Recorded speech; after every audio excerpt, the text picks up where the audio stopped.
Студентите не би го оцениле ни со тројка животот во студентските домови. Ве запознаваме со апликацијата DIA, асистентот на лицата со дијабет. Достапни две нови платформи за спречување на сајбер насилство и заекнување на сајбер безбедноста. Здраво на сите и добре дојдовте во новата епизода на Вестите за млади Шорткат. Јас сум Гоше, а ова се најважните настани од минатата недела. Започнуваме со информацијата за ревизорскиот извештај за функционирањето на државните студентски домови, кој, меѓу другото, фрла сомнеш и врз начинот на кој се примаат студентите во домовите. Државниот завод за ревизија утврдил дека списоците на апликации по кои се одлучувало не се потпишани и архивски заверени, а недостасуваат податоци за вкупниот број на примени и одбиени студенти во оние домови каде интересот за сместување бил најголем, во Пелагонија, Гоце Делчев и Стив Наумов во Скопје. МОН не доставило ниту подкрепувачка документација дека извршило соодветно бодување на поднесените пријави согласно групите и критериумите утврдени во конкурсот. Спроведена била и анкета меѓу студентите, кои квалитетот на животот за време на престојувањето во студентските домови го оцениле како лош или подпросечен, со средна вредност 2,8 од можни 5. Извештајот се однесува на периодот од 2019 до 2022 година. Остануваме на тема студенти. Минатиот четврток студентите и професорите на најголемиот факултет во земјава, Финки, излегува на протест пред влада и побараа решение на еден од најголемите проблеми со кои се соочуваат – немањето простор за сместување на речиси 5000 студенти. Финки нема зграда, учиме пред влада. Заборавивте на нас, влада not responding. Беа само дел од написите кои се најдува на транспарентите на студентите поддржани од Универзитетското студентско собрание на УКИМ и Факултетското собрание на Финки.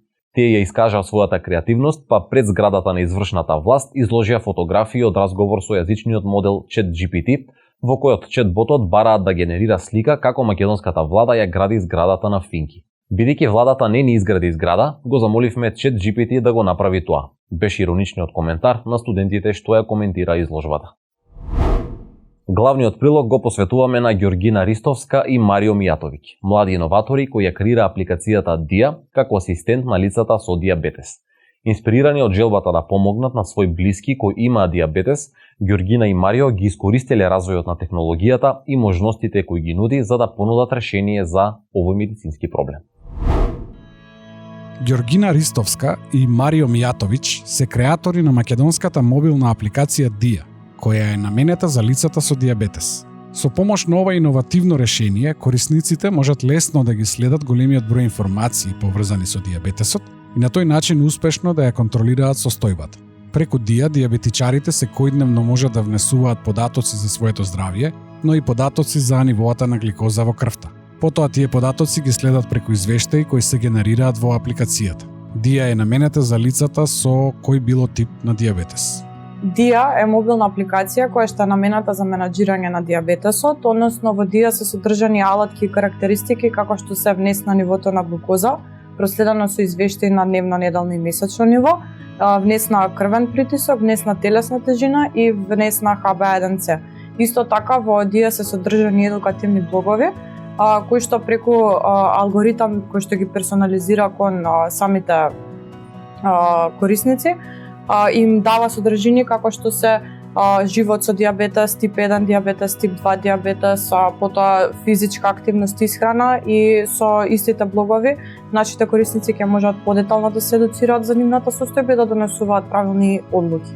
DIA е веќе активна и може да се користи, но Ѓоргина и Марио посочуваат дека работат на нејзиното усовршување. Со воведување на вештачката интелигенција, планираат DIA да стане интелигентен асистент за дијабетес, кој на корисниците ќе им дава и препораки за здравјето, физичката активност и исхраната. Сето тоа врз основа на нивните персонализирани податоци.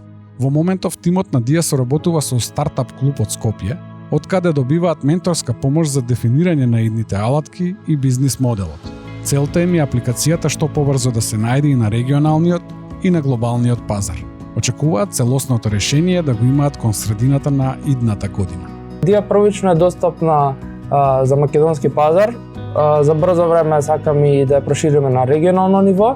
Сите овие нови алатки што ги планираме и ги имаме како идеи, би биле, доколку ги изреализираме, би биле конкурентни дури на глобално ниво. според нашето истражување, каде што баш би бил еден паметен, интелигентен асистент кој што ќе им дава препораки и не само на македонски јазик, туку и на други јазици. Апликацијата Дија е достапна бесплатно на Google Play и е преведена на 3 јазици: македонски, албански и англиски. За крај информираме за двете нови мобилни апликации чија цел е да понудат решенија за сајбер насилството и сајбер безбедноста кај младите, објавени од страна на аналитика Think Tank. Првата апликација, наречена Безбеден интернет, е дизајнирана за да ја подобри свеста за сајбер безбедноста и да им обезбеди на корисниците практични совети и алатки за да се заштитат од онлайн закани. Апликацијата Cyberbullying пак, преку низа функции и механизми за пријавување на жртви, е дизајнирана да одговори на растечката загриженост за појавата на сајбер насилство. Апликациите се достапни за преземање од продавниците на Google Play. Со ова информација го заокружуваме денешното издание на Shortcut. Пишете ни на Instagram и TikTok ако имате некакви сугестии или предлози и секако читајте ја рубриката CTRL-Z на meta.mk. Се гледаме следниот четврток во истото време. Чао, чао!